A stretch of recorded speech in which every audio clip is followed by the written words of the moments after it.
Se a mensagem for pregada e sustentada, acredite em mim, sinais e maravilhas vão suceder, glória de Deus vai descer, vai se manifestar, salvação em massa vai acontecer.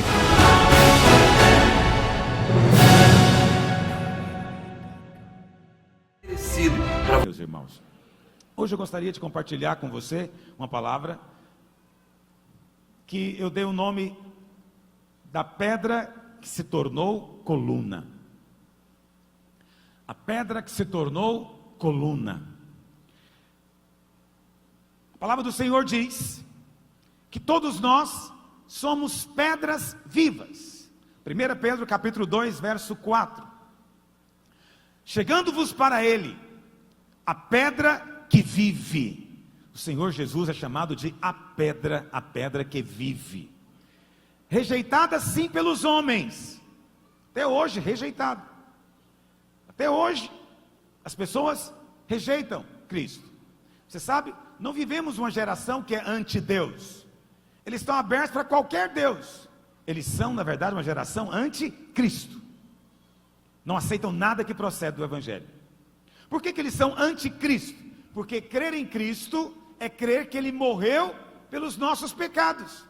Isso confronta muito o homem. Porque se ele fala que crê em Cristo, ele tem que admitir que é pecador. E hoje em dia, chamar alguém de pecador é ofensivo. Ele não é pecador. Ele não peca mais. Por isso ele é anticristo. Rejeitado pelos homens, mas para com Deus, eleita e preciosa.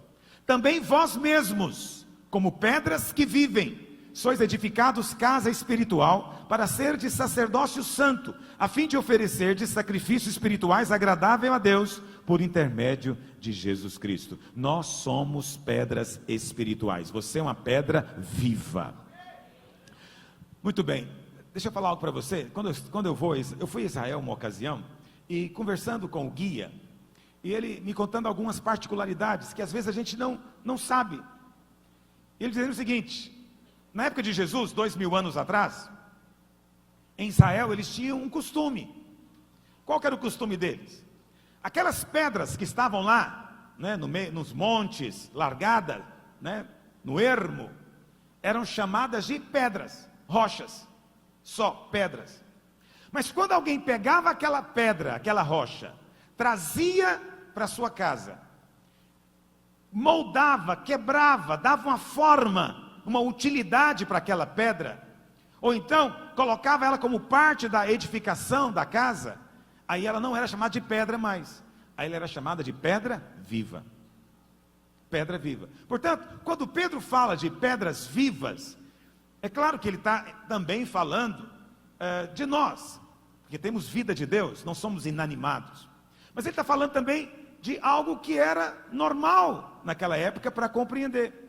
Então, um judeu compreendia quando alguém falava de uma pedra viva. Era uma pedra que estava tendo alguma utilidade, servindo para um propósito.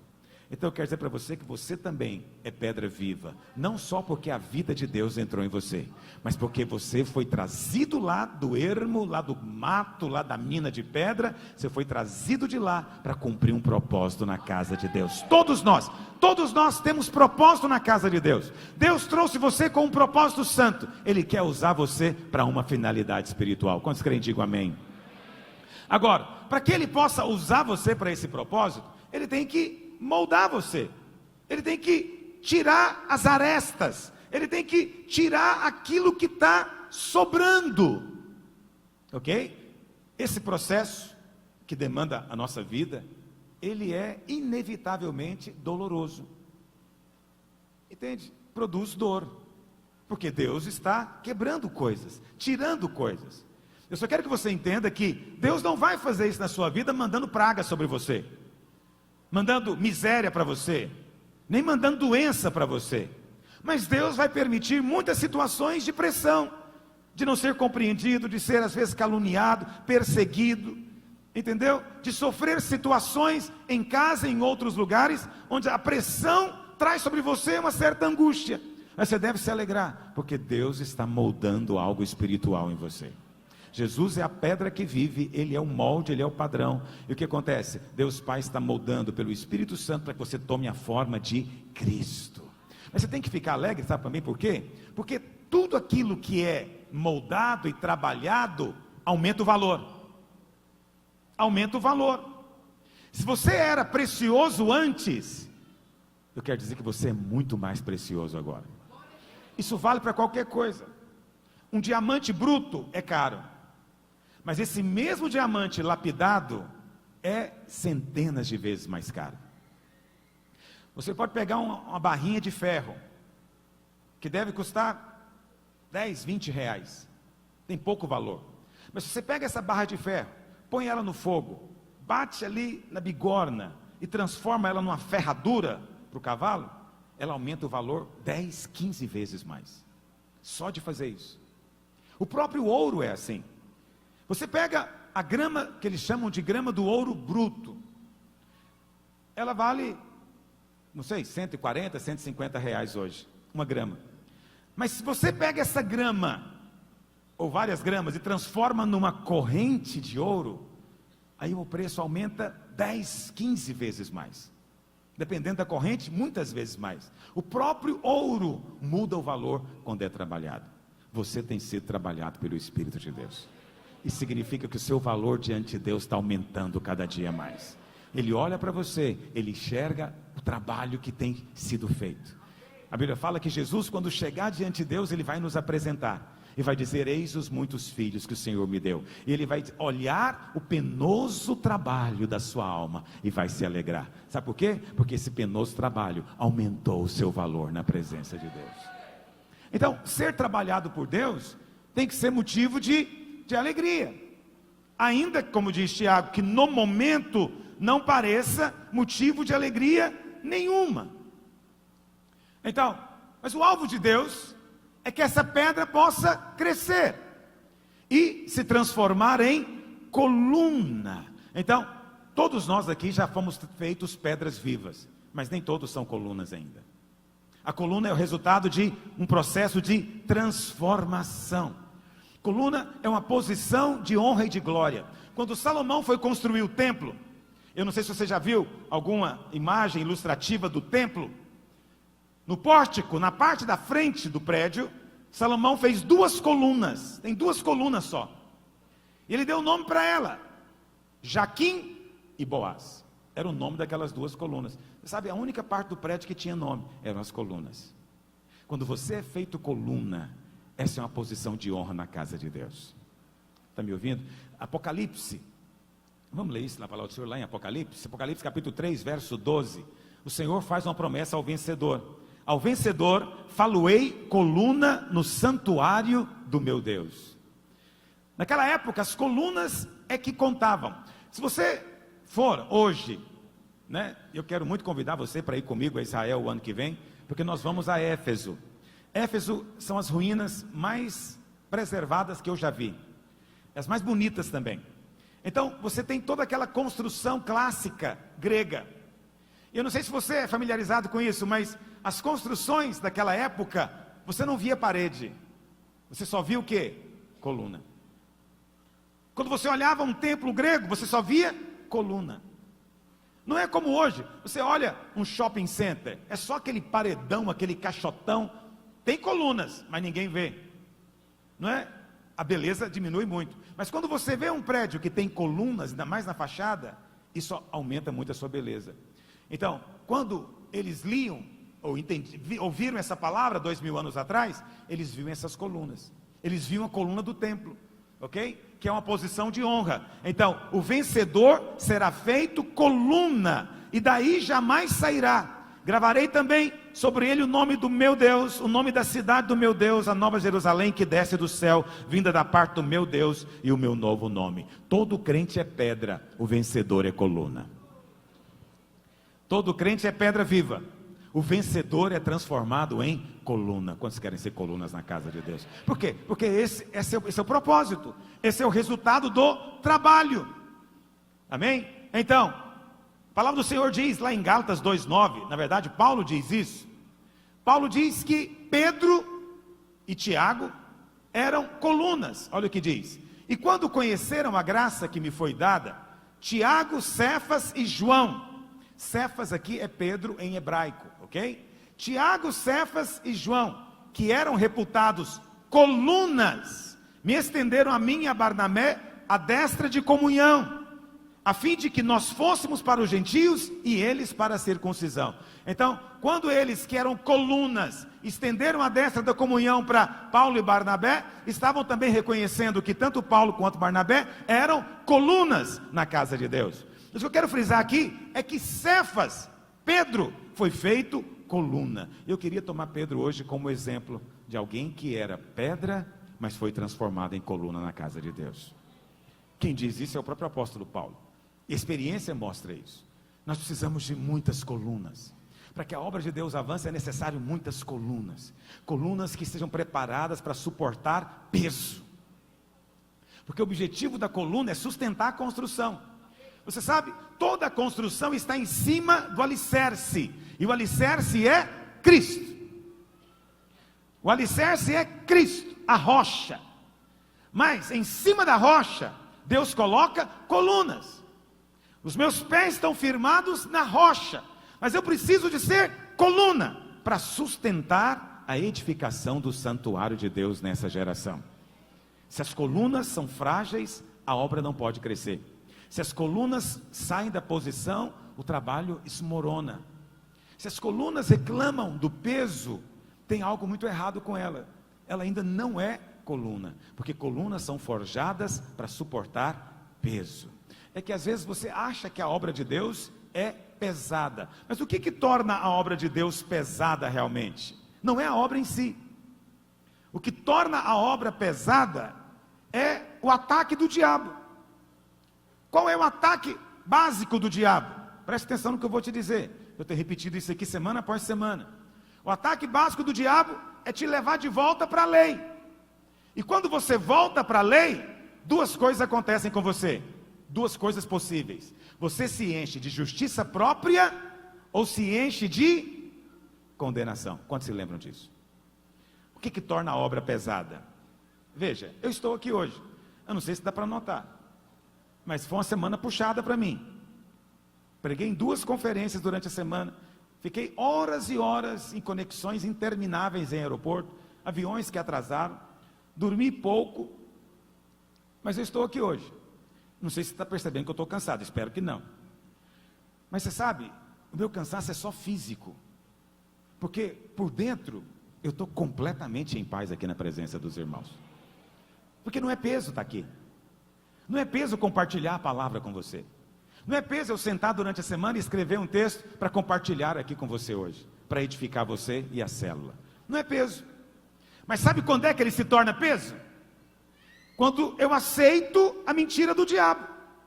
Se eu vier andando ali pelo corredor pensando, ai meu Deus, eu vou pregar hoje, mas será que eu estou em condições? Ai meu Deus, eu não sei se eu orei suficiente, se eu sou bom o suficiente, eu não sei se eu estou em condições, não sei se Deus vai me honrar, porque eu não sei se eu cumpri todos os princípios, não sei se eu cumpri todas as condições. Ô Senhor, tem misericórdia, me ajuda, eu vou pregar agora. Aí eu vou subir aqui e vai ser um peso. Sabe por que é peso? Porque o diabo veio trazer o jugo dele da condenação. Mas se eu chego ali, começo a descer aquele corredor, e eu ergo a mão para o céu e digo, eu fui lavado pelo sangue, não é pelo meu mérito, eu estou aqui confiado só na justiça de Cristo. Aí eu posso ser coluna em paz. Está me entendendo? O vencedor é feito coluna. Vê lá se o Senhor ia te dar uma recompensa ruim. Então aqueles que serão colunas lá, começam sendo colunas hoje. E eu louvo a Deus, porque cada vez mais temos irmãos querendo ser coluna na casa de Deus. Qual foi a experiência de Pedro? Primeiro, como é que ele foi feito pedra? Foi na sua conversão. Lá em João 1, verso 35. João 1, 35 diz assim: no dia seguinte, estava João outra vez na companhia de 2 dos seus discípulos. Esses 2 discípulos eram André e João. E vendo Jesus passar, disse: eis o Cordeiro de Deus. Essa é a segunda vez que ele fala. A primeira vez ele disse, eis o Cordeiro de Deus que tira o pecado do mundo. Agora ele falou, eis o Cordeiro de Deus. Os 2 discípulos, ouvindo dizer isso, fizeram o quê? Seguiram a Jesus imediatamente, porque creram que Jesus era o Cordeiro. E Jesus, voltando-se e vendo que o seguiam, disse-lhes: que buscais? Disseram-lhe: Rabi, que quer dizer mestre, onde assistes? Respondeu-lhes: vinde e vede. Foram, pois, e viram onde Jesus estava morando, e ficaram com ele aquele dia, sendo mais ou menos a hora 10ª. Era André, o irmão de Simão Pedro, um dos dois que tinha ouvido o testemunho de João e seguido a Jesus. Ele achou primeiro o seu próprio irmão, Simão, a quem disse: achamos o Messias, achamos o Cordeiro de Deus. E o levou a Jesus. Olhando Jesus para ele, disse: tu és Simão, filho de João, tu serás chamado Cefas, que quer dizer Pedro em hebraico. Veja, Pedro não foi transformado em pedra em algum momento depois, não, no momento em que ele creu. Nesse momento aqui, Pedro ainda não tinha o Espírito Santo como ele viria a ter depois, como nós temos hoje, porque o Espírito ainda não havia sido dado. Nós podemos dizer que esse evento aqui, ele representa a conversão, é a primeira experiência, é quando você crê. Em que Pedro creu? Pedro creu que Jesus era o Messias, que Jesus era o Cordeiro de Deus. Sabe quando as pessoas se convertem? Quando elas creem que o Cordeiro de Deus tira o pecado delas. Quando elas creem que o Cordeiro de Deus é o Messias, é o Cristo de Deus. Nesse momento elas são salvas. Quando elas são salvas, elas nascem de novo, elas são transformadas em pedras vivas na casa de Deus. Por isso eu digo para você, se você já creu, já confessou com a sua boca, creu com o coração, você foi transformado em pedra viva. Amém, meus irmãos? Essa foi a primeira experiência de Pedro. Mas Pedro não tinha sido ainda conquistado pelo Senhor. Ele creu que Jesus era o Messias, era o Cordeiro de Deus, mas assim como muitos crentes hoje, ele se converteu, vem participar dos cultos, gosta de ouvir a palavra aqui na reunião, mas ele sai daqui, ele vai viver a vida dele e nem se lembra das coisas da igreja. Para ele isso não faz parte do dia a dia dele. Igreja é só o culto. Esse é Pedro. Igreja é bom, adoro os corinhos, amo o ambiente, a palavra como é maravilhosa. Então esse sujeito, esse irmão, converteu-se, mas ele não entendeu ainda que ele é uma pedra viva que tem que ter um lugar na edificação. Ele não entendeu que tem um propósito para ele na edificação. Por enquanto ele nem entendeu e nem quer entender. Ele fica observando de longe. Esse é Pedro. A Bíblia fala que Pedro, ele creu em Jesus, mas não fez como André e como João. Ele não foi seguir Jesus. Ele creu e voltou para o barco. Foi trabalhar. Ele era pescador. Mas o Senhor Jesus não desiste. E a pedra então vai ter que ser quebrada, é o segundo momento. Lá em Lucas, capítulo 5, diz assim: aconteceu que, ao apertá-la a multidão para ouvir a palavra de Deus, estava ele junto ao lago de Genezaré, e viu 2 barcos junto à praia do lago. Mas os pescadores, havendo desembarcado, lavavam as redes. O Senhor então resolveu entrar num dos barcos, mas o Senhor nunca faz nada por acaso. Entrando em um dos barcos, que era de quem, meus irmãos? Simão Pedro. O Senhor entrou de propósito, pediu-lhe que o afastasse um pouco da praia, e assentando-se, ensinava do barco as multidões. Quando acabou de falar, disse a Simão: faze-te ao largo, e lançai as vossas redes para pescar. Respondeu-lhe Simão: mestre, havendo trabalhado toda a noite, nada apanhamos. Você sabe, nós somos profissionais, nós entendemos de peixe. A noite inteira estamos tentando pegar peixe, não tem peixe. Mas, sob a tua palavra lançarei as redes. Isto fazendo, apanharam grande quantidade de peixes, e rompiam-se-lhes a rede. Então, fizeram sinais aos companheiros do outro barco, para que fossem ajudá-los. E foram, e encheram ambos os barcos, a ponto de quase irem a pique, quase afundarem, tanto peixe. Vendo isto, Simão Pedro prostrou-se aos pés de Jesus, dizendo: Senhor, retira-te de mim, porque sou pecador.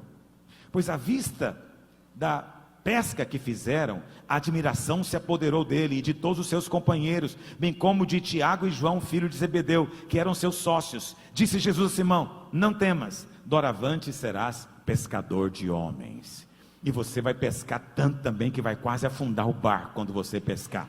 Por isso, a primeira vez que ele pescou, foram quase 3.000 peixes de uma vez. Veja, o que está acontecendo aqui? Isso aqui é um momento muito importante. É o momento em que a pedra é quebrada. É quando Deus começa a moldar essa pedra. Muitas pessoas vêm para o culto, participam da reunião, né? Alguns até vão à célula, mas só, nada além disso, até a hora em que Deus vem para quebrar. Agora, quando a gente fala de quebrar, as pessoas ficam com medo, e aí querem vir servir a Deus por medo, mas não é essa a maneira de Deus fazer. A Bíblia fala que o Senhor entrou no barco de Pedro, ou seja, o Senhor pediu para usar o barco de Pedro. Presta atenção, quando Deus pede alguma coisa para você, não é porque Ele precisa. Quando Ele pede algo para você, Ele está procurando uma ocasião para abençoar você. Está me ouvindo? Quando o Senhor diz, dá-me alguma coisa, não é porque Ele precisa, não precisa de nada. É porque Ele quer uma ocasião para superabundar bênção na sua vida. Quando o Senhor mandou Pedro jogar as redes, talvez Pedro até pensava que poderia pegar um ou outro peixe, né, na palavra do Senhor, mas ele nunca imaginava que seria tanto peixe ao ponto de afundar barco. Presta atenção, os planos de Deus a seu respeito são muito maiores do que o que você mesmo tem. Está me ouvindo? Muito maiores. Eu sei que você quer um emprego, mas Deus quer te dar uma posição espiritual. Eu sei que você quer só se casar, você quer só se livrar da solidão, mas Deus quer dar uma geração, uma descendência. Deus sempre está pensando de maneira muito maior, muito mais abundante, muito mais gloriosa, porque os pensamentos dele são muito mais altos do que o nosso. Por isso, responde ao Senhor, mesmo que a princípio pareça até um pouco de incredulidade. Veja, Pedro fez, mas ele nem fez aquela fé toda. Vamos ser francos, Pedro teve essa fé toda. Senhor, eu vou fazer, e eu tenho ousadia agora, quando eu lançar essa rede vai ser um negócio. Não, Pedro falou, olha, eu entendo de peixe, trabalhei a noite inteira e não peguei nada, mas o Senhor está falando. Não é assim que alguns crentes fazem conosco aqui? O pastor Luiz está falando, então vamos fazer. Você sabe, nós entendemos de economia, nós entendemos de negócio, as coisas não estão fáceis, mas ele falou para fazer, então vamos lá, vamos fazer. Não é que ele está cheio de fé, não, ele tinha uma pouca fé, mas isso não foi impedimento para Deus fazer o milagre na vida dele. Se você acha que a sua fé é pequena, acredite em mim, não será impedimento para o Senhor fazer na sua vida também. Coisas grandes o Senhor vai fazer, não vai ser proporcional à sua fé. A Bíblia fala então, que Pedro, quando viu aquela quantidade enorme de peixe, o que ele fez? A Bíblia fala que ele se agarrou aos pés do Senhor, e falou o que para o Senhor? Retira-te de mim que sou pecador. Peraí, mas Jesus nem estava pregando sobre pecado. Jesus não falou nada para ele, não exortou ele, não falou que ele tinha uma pouca fé, não falou que ele era infiel, não falou nada para ele. O que o Senhor fez para ele? Olha, você deixou eu pregar aqui no seu barco, estou aqui usando o seu barco tem um tempão, e você deixou eu usar, então eu quero te abençoar agora, lança a rede. Está me entendendo o que eu estou dizendo? Pedro arrependeu, porque ele recebeu uma medida de amor e de graça tão grande, diante de uma atitude tão ruim dele, diante de uma fé tão pequena, ele recebeu tanta graça, tanto favor, que a reação dele foi qual? Se prostrar ao pé do Senhor. Agora, é uma coisa meio paradoxal, porque ele agarra aos pés do Senhor, mas fala, retira-te de mim.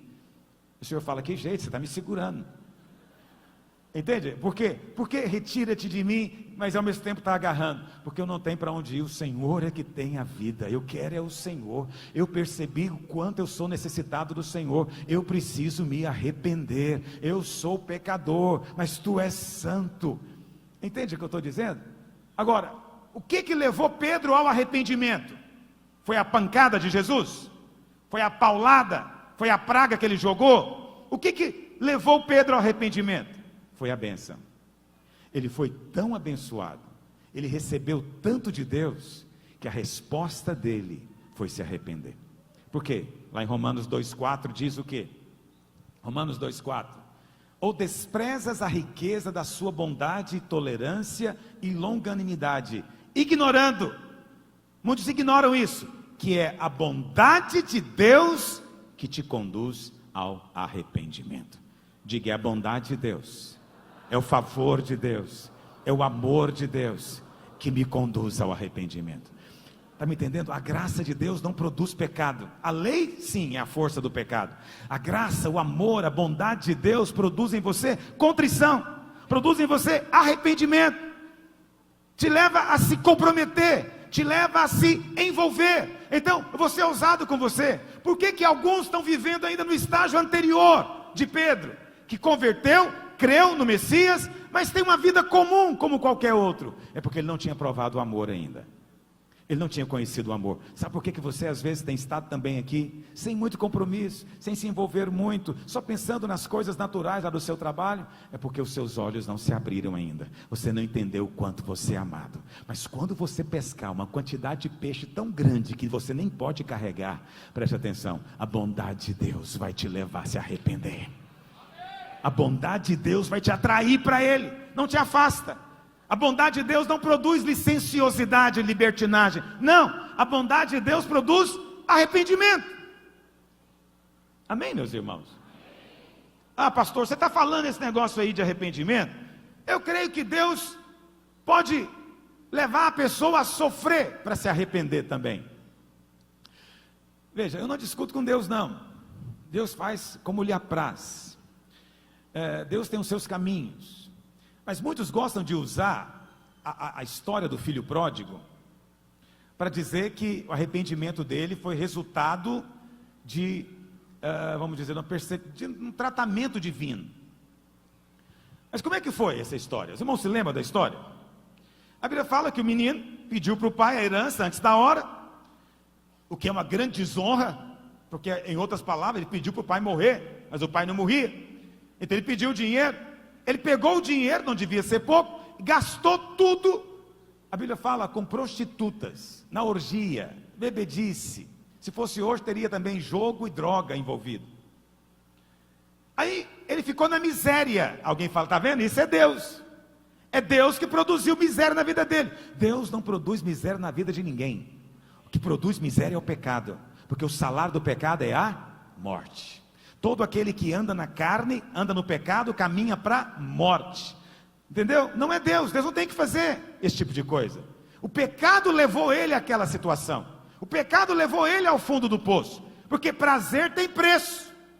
A Bíblia fala então que lá na pocilga, alimentando porcos, ele não tinha o que comer, ninguém dava nada para ele comer, ele queria comer comida dos porcos. Um dia ele caiu em si. Alguém fala, está vendo, pastor? Ele caiu em si. Sim, essa é a expressão que está lá em Lucas capítulo 15. Ele caiu em si. E o que ele falou? Ele falou assim, o que eu estou fazendo aqui? Meu pai tem muitos empregados na fazenda dele, que recebem um bom salário e têm o que comer. Vou fazer o seguinte, vou sair, vou voltar, o que é bom, e vou dizer para o meu pai, pai, pequei contra o céu. Alguém vai dizer, isso é arrependimento. Pequei contra o céu e contra ti, não sou digno de ser chamado teu filho. Só te peço que o Senhor me contrate como empregado. Eu pergunto para você, esse menino estava realmente triste pelo pai? Ele estava preocupado com o pai? Meu pai está lá sofrendo. Ai, como eu fiz ele sofrer, ele está lá sofrendo, ele está querendo me ver, ele não sabe como é que eu estou, eu vou lá. Era isso que estava preocupado? Ele estava preocupado com quem? Com ele mesmo. Ele estava preocupado com a sobrevivência dele. Ele só achou que o pai dele era um bom patrão. Então veja, ele não estava sendo bonzinho. Não havia mudança nenhuma na mente dele. Ele ainda estava pensando de maneira interesseira. Aí diz a Bíblia que vinha ele chegando, né? A palavra do Senhor diz que o Senhor, o pai, estava certamente, né, ali na sacada da sua casa. De longe o viu chegando. A Bíblia fala que o pai correu em direção a ele, o abraçou e o beijou. Ele estava fedendo a porcos ainda, mas o pai o abraçou e o beijou. E ele começou a conversar. Ele falou, pai, pequei contra o céu, não sou digno de ser chamado teu filho. Mas o pai interrompeu ele. O pai não quis ouvir. O pai não quis ouvir a história. O pai falou, traz rápido um sapato, uma sandália, coloca no pé dele, traz uma roupa limpa, vamos vestir ele, põe um anel no dedo dele, vamos matar o novilho e vamos fazer uma festa, porque meu filho estava perdido e foi achado. O que você acha? O menino ficou surpreso? Completamente perplexo. E aí, entrou para a festa. Eu vou dizer para você sabe qual foi o verdadeiro arrependimento daquele menino? Foi aceitar a festa. Ele aceitou a festa. Ele aceitou o amor do pai. O pai falou, vou fazer festa porque você voltou. Ele não ficou dizendo, quem sou eu? Quem sou eu? Eu aprontei tanto com o Senhor, por favor, não mata o novilho não, esse anel não, por favor, não mereço. Sim, tem muito crente que é desse jeito. Entendeu? Ele é muito rápido para aceitar maldição. Mas ele tem dificuldade de acreditar que toda aquela bênção é para ele. Mas o pai ama você do mesmo jeito. Está me ouvindo? Basta você fazer uma menção em direção a ele, que ele vai fazer todo o caminho em direção a você. O arrependimento do menino foi só esse, aceitar a festa. A ovelha, Jesus queria dar uma lição sobre o que é o arrependimento. Aí ele conta a história do pastor da 100ª ovelha. Você conhece a história? Tinha 100, perdeu uma. Ele sai para procurá-la. E encontrando-a, volta para casa e faz uma festa, porque encontrou a ovelha. Aí você fala, o que esse texto ensina de arrependimento? Jesus está ensinando arrependimento ali. O que a ovelha fez, na verdade? Todo o trabalho foi feito pelo Senhor. A ovelha só se deixou levar para casa. Se permitiu levar para casa. Esse é o verdadeiro arrependimento. É aceitar o amor de Deus por você. É aceitar a festa que Ele quer fazer por você. Está me entendendo? No Velho Testamento, na lei, primeiro você cumpriu o mandamento para ser abençoado. Nesse tempo da graça, Pedro primeiro foi abençoado para depois se arrepender. Primeiro ele provou o favor para depois se arrepender. Essa é a obra que o Senhor está fazendo conosco ainda hoje, filho. Essa é a obra que o Senhor está fazendo conosco. Terceira parábola que o Senhor conta é da dracma perdida, lá em Lucas 15. E ele diz que também o reino dos céus é assim. É como uma mulher que perdeu uma dracma. Tinha 10, perdeu uma. E ela varre a casa procurando a dracma. E quando ela encontra, ela chama as amigas para fazer festa. Essa é uma das histórias mais loucas da Bíblia. Alguém algum dia te convidou para fazer uma festa porque achou um dinheiro perdido? Rapaz, perdi R$1.000, vou fazer uma festa. Você não quer vir não? Vai ter um churrasco aqui para comemorar. Achei o meu dinheiro perdido. Ele vai falar, mas não tem muito sentido isso. Entende? Por que não tem sentido para nós? Porque não atribuímos valor. Mas quem perdeu tinha valor. Quem perdeu foi Deus. Quando Ele acha, tem festa no céu. Tem festa na presença dEle. Quantos dizem amém sobre isso? Mas vamos avançar. A pedra não é só quebrada, ela também tem que ser trabalhada. E a Bíblia fala lá em Mateus 16, verso 13, projeta para mim, que Jesus vinha lá em Cesareia de Filipe e perguntou para os discípulos, quem o povo diz ser o Filho do Homem? Eles disseram, uns dizem que o Senhor é Elias, outros Jeremias, ou então alguns dos profetas. Mas ele disse, e vocês? Quem vocês dizem que eu sou? Pedro então pulou na frente e disse, eu sei quem tu és. Tu és o Cristo, o Filho do Deus vivo. Aí Jesus fala para ele, bem-aventurado és Simão Barjonas, porque não foi carne que te revelou. Também eu te digo que tu és o que, meus irmãos? Pedro, pedra. Mas ele já era pedra. Entendeu? Ele já era pedra. Quando ele se converteu, Jesus disse, você vai ser chamado de pedra, Cefas. Todos nós, quando nos convertemos, nos tornamos pedra viva na edificação de Deus. Mas agora, o Senhor reafirma algo. Isso significa que Pedro agora está assumindo uma forma. Então, essa aqui é a pedra sendo trabalhada. É a pedra recebendo transformação. Ok? O Senhor disse, você agora vai ser pedra. Avança por gentileza. Aí o Senhor disse que vai dar as chaves para ele. Mas aí, no verso 21 diz assim, desde esse tempo começou Jesus Cristo a mostrar a seus discípulos que lhe era necessário seguir para Jerusalém e sofrer muitas coisas dos anciãos, dos principais sacerdotes e dos escribas, ser morto, ressuscitado no terceiro dia. Pedro, chamando à parte, Senhor, vem cá por favor, deixa eu falar uma coisa particular com o Senhor aqui. Por favor, para de falar isso. Não fala mais esse negócio, vai morrer em Jerusalém não. O texto diz que ele começou a reprovar Jesus. Você tem noção do que esse cara está fazendo? Ele está reprovando Jesus, reprovando Deus, reprovando o Senhor. Você sabe, eu fui abençoado. Acabei ali de fazer uma confissão extraordinária, tive uma revelação tremenda. Na igreja está cheio desses. E ele acha que tem direito de discordar de Jesus, de reprovar o ensino da palavra. Mas Jesus, verso 23, voltando-se, disse a Pedro: arreda, Satanás, porque você agora mesmo era pedra de edificação, mas agora acabou de virar pedra de tropeço. Que coisa, rapidinho mudou de lugar a pedra.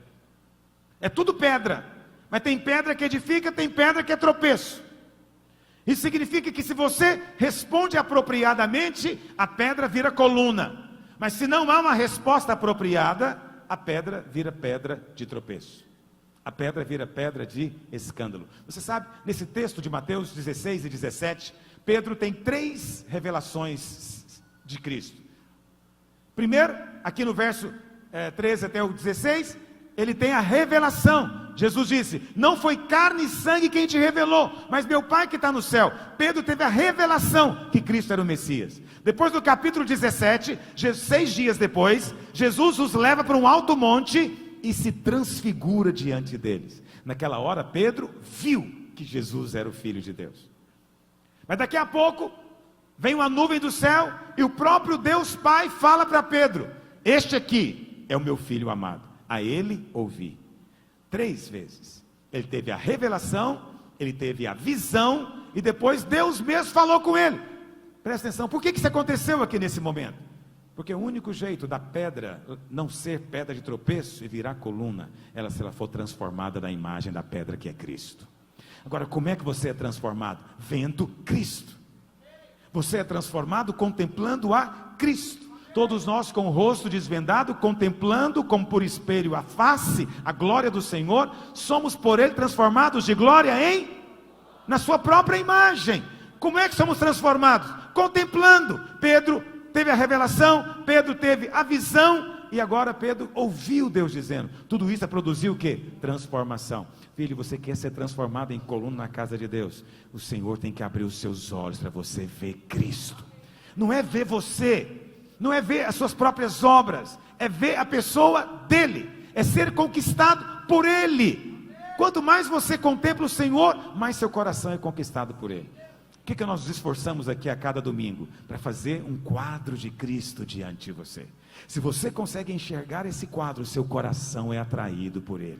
Assim, cada domingo que você vem, nós mostramos um aspecto diferente do Senhor, e o seu coração é marcado com letras de fogo, e você próprio é aquecido no seu coração, e você vai embora com o seu coração aquecido. Sabe o que aconteceu? Glória foi acrescentada na sua vida. Você não vê, mas glória foi acrescentada na sua vida. Alguma mudança aconteceu em você. Quanto você tem o seu coração tocado pela palavra aqui? É muito importante que o seu coração seja tocado, para que você seja nutrido dessa palavra do céu. Quantos dizem amém? Mas a pedra depois tem que ser transformada.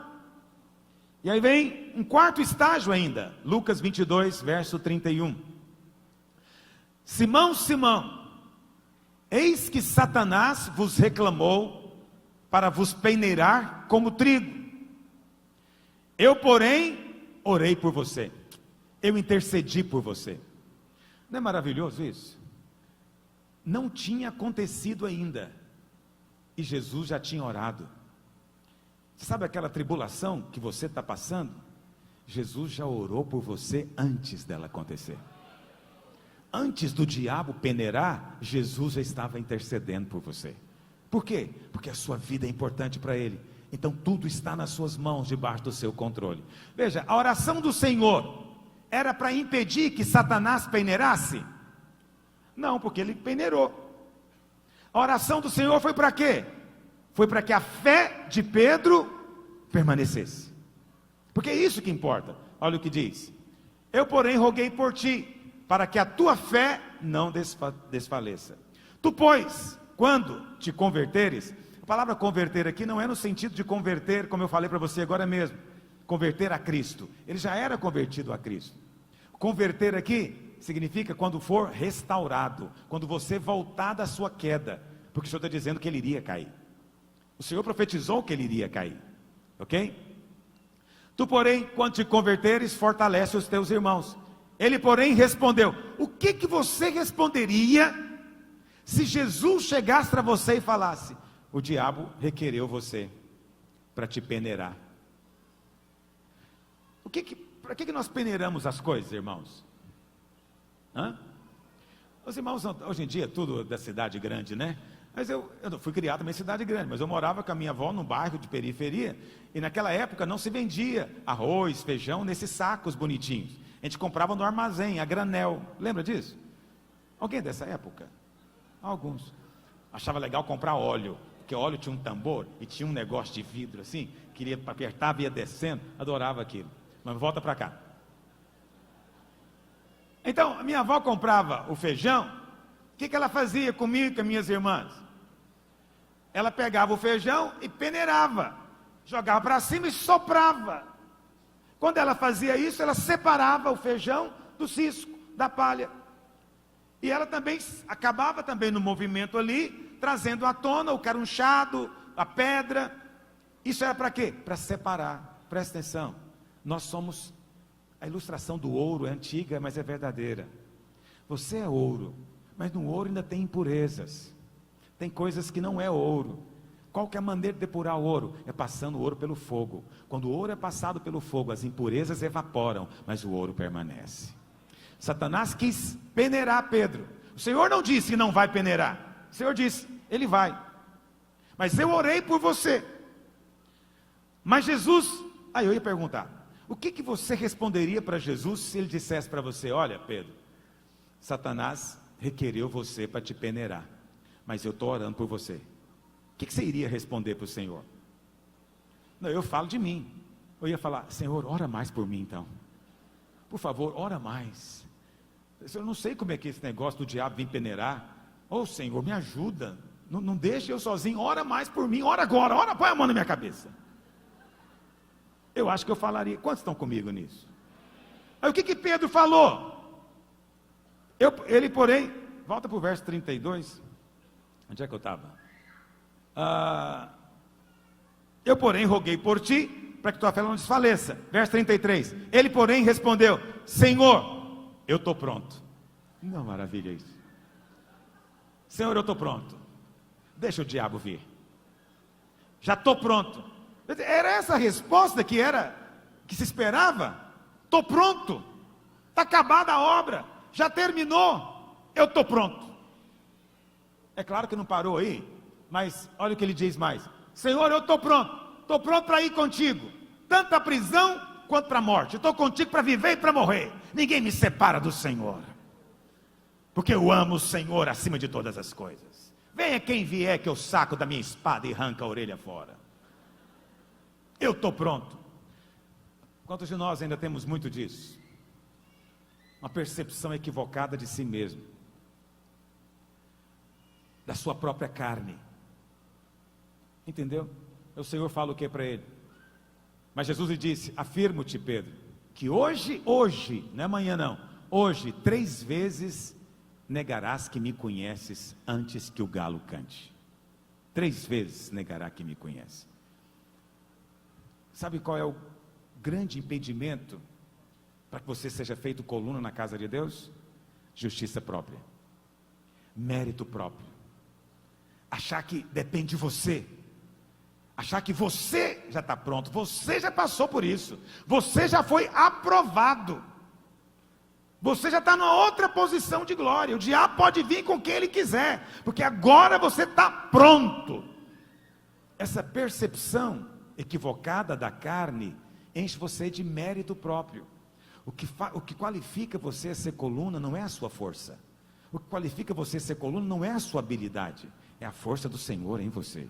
Mas a força do Senhor só pode estar em você se a sua própria sair de cena. A justiça de Cristo só pode ter fruto em você se a sua própria for deixada de lado. Deixada de lado. Mas Pedro ainda tem muito mérito. Pedro ainda tem muito mérito. Lá em João, eu não coloquei essa referência aqui, mas lá em João, no capítulo 13, Jesus fala a mesma coisa para Pedro. E Pedro responde, mesma coisa em outras palavras: por ti darei a própria vida. Por ti darei a própria vida. E o Senhor fala, vai dar a vida por mim? Você vai morrer por mim? Não, eu morro por você, rapaz. Eu faço na sua vida. Você sabe, a lei é você amar a Deus. A graça é Ele amar você. Aqueles que vivem na lei, vivem confiados no quanto amam a Deus. Aqueles que vivem na graça, vivem confiados no quanto são amados por Deus. Está entendendo o que eu estou dizendo? Quanto mais você vive na lei, confiado que você é que ama a Deus, mais o pecado tem força na sua vida, porque a força do pecado é a lei. Mais você anda debaixo de condenação quando falha, porque essa é a lei. Primeiro mandamento, amarás a Deus. O que é a graça? Nós amamos porque Ele nos amou primeiro. Primeiro Ele me amou. Primeiro eu recebi a pesca maravilhosa, depois é que eu respondi a Ele. Meu amor por Ele é só uma resposta, não origina coisa alguma. Essa é a maneira prática de você entender se está na lei ou se está na graça. O que você confia? É no que você sente, no que você faz, na sua fidelidade? Ou você confia no amor de Deus por você, na obra dEle por você, na fidelidade dEle sobre a sua vida? Felizes são aqueles que confiam no amor dEle por si.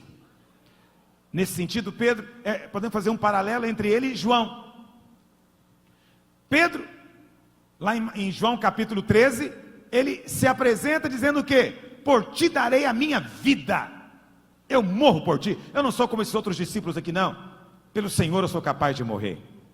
Mas e João? Como é que João se apresenta? Como discípulo a quem Jesus ama. Durante muito tempo eu lia isso na Bíblia e eu ficava achando que Jesus gostava mais de João do que dos outros. Jesus gosta de todos do mesmo jeito. Sabe qual é a diferença? João sentia, sabia que era amado. Entendeu? João estava cheio deste amor. Jesus ama a todos do mesmo jeito, mas alguns vivem debaixo deste amor. Amém, meus irmãos? Então, isso produziu o quê? Você vê o resultado disso a partir desse texto de João capítulo 13. A Bíblia fala que Jesus disse que um deles trairia. Pedro então fala para João, pergunta para ele, porque João estava reclinado no peito de Jesus, mas Pedro estava o quê? Distante.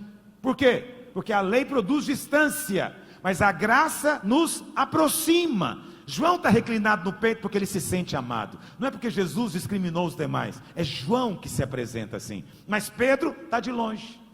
Então normalmente quem está mais longe pede para quem está perto, porque tem mais intimidade. Segunda coisa que você vê no texto, foi que João foi o único que ficou sabendo quem trairia Jesus. Pedro não ficou sabendo, os demais discípulos não ficaram sabendo, só João, porque Jesus disse, quem mete a mão comigo no prato, este é o que me trairá. João viu que era Judas. A Bíblia fala que depois que Jesus ressuscitou, isso é uma coisa interessante, Maria chegou dizendo, olha, o túmulo está vazio, eu vi o anjo, ele está vivo. Ela falou isso para Pedro e João. Os dois saíram correndo, mas João chegou primeiro. Por que João chegou primeiro? Porque era mais apaixonado. Quando o Senhor apareceu para eles no mar da Galileia, eles estavam pescando, e o Senhor estava na praia. Eu vou ler isso agora mesmo com você. Aí o Senhor pergunta para eles, vocês pescaram alguma coisa? Na hora que o Senhor pergunta, quem é o primeiro a perceber que é Jesus?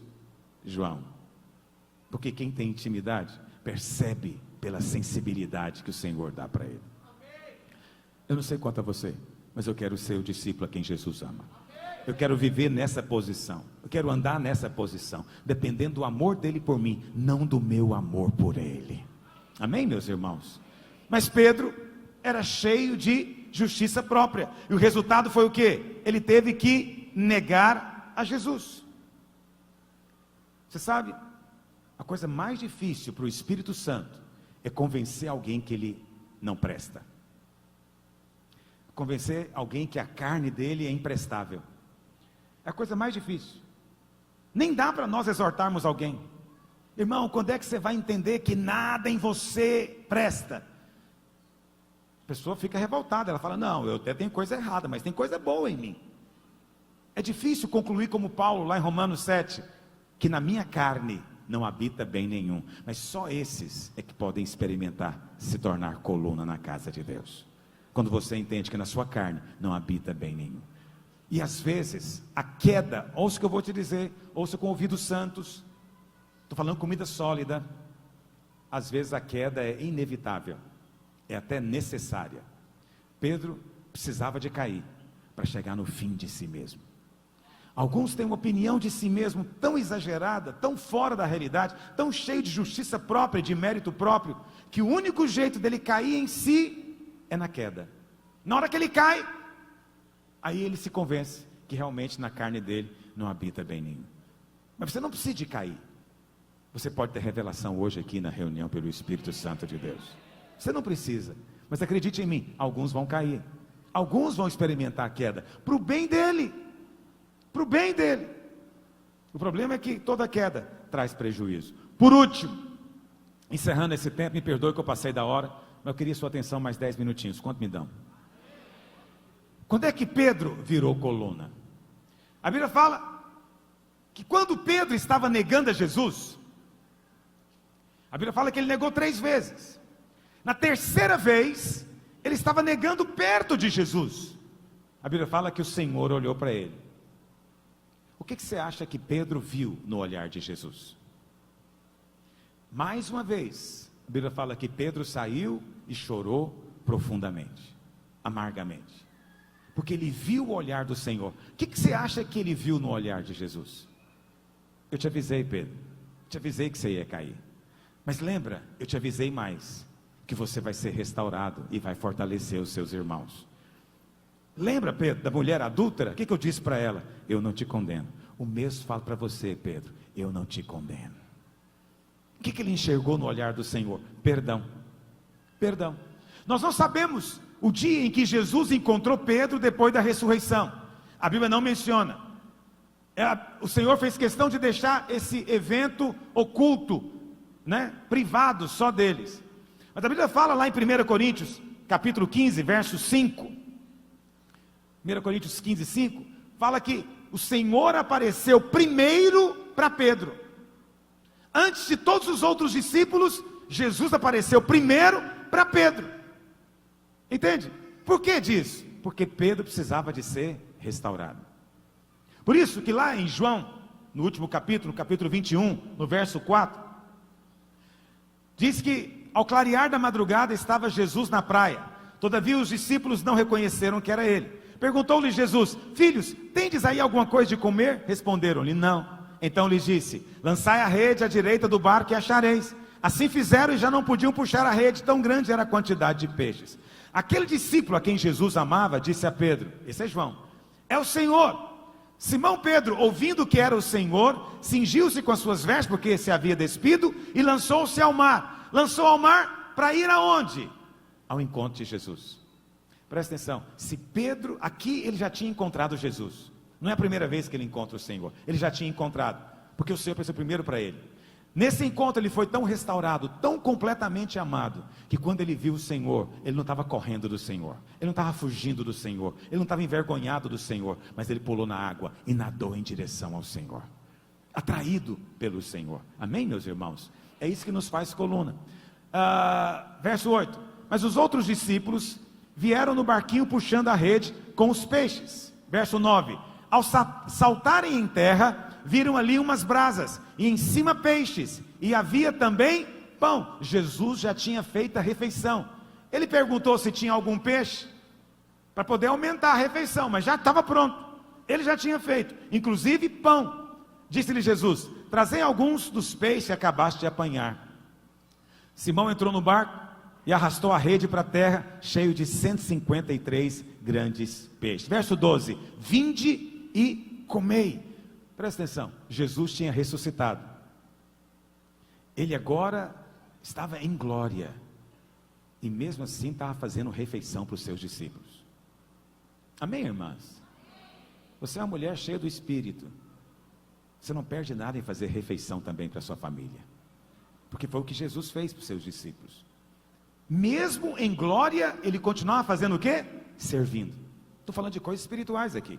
Continuava servindo.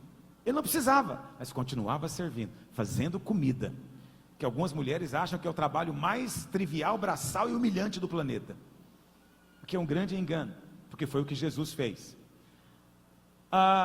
Já era essa a terceira vez que Jesus se manifestava aos discípulos depois que havia ressuscitado. Depois de terem comido, perguntou Jesus a Simão Pedro: Simão, filho de João, amas-me mais do que estes outros? Ele respondeu: sim, Senhor, tu sabes que eu te amo. Isso não está claro aqui em português, mas eu tenho que contar para você. No grego, tem várias palavras para amor, pelo menos 3. Tem ágape, que é o amor mais elevado, o amor de Deus. Tem filéu, que é o amor de amizade, de amigo. E tem o amor eros, que é o amor do homem para com a mulher. Ok? Muito bem. Qual que você acha que é a palavra que Jesus usa aqui? Pedro, tu me amas? Qual você acha que é o amar aqui que Jesus fala? Ágape, filéu ou eros?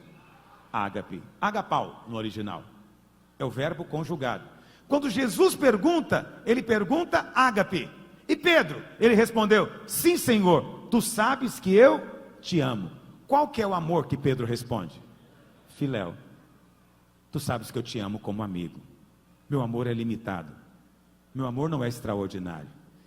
Teve um dia que eu falei que até morria pelo Senhor, mas hoje eu não ouço falar nada, porque eu vivo é pelo teu amor por mim, não pelo meu amor por ti. Aí o Senhor disse para ele: apacenta os meus cordeiros. Tornou a perguntar-lhe pela segunda vez: Simão, filho de João, tu me amas? Ele lhe respondeu: sim, Senhor, tu sabes que eu te amo. Mais uma vez, Jesus fala ágape, ele responde filéu. Jesus lhe disse: pastorei as minhas ovelhas. Pela terceira vez, Jesus lhe pergunta: Simão, filho de João, tu me amas? Agora Jesus não fala ágape mais, aqui ele fala filéu. Tu me amas? Pedro entristeceu-se por ele lhe ter dito pela terceira vez: tu me amas, e respondeu-lhe: Senhor, tu sabes todas as coisas, tu sabes que eu te amo. Jesus lhe disse: apacenta as minhas ovelhas. Interessante que eu gosto de observar às vezes o ambiente em que Deus fala com as pessoas.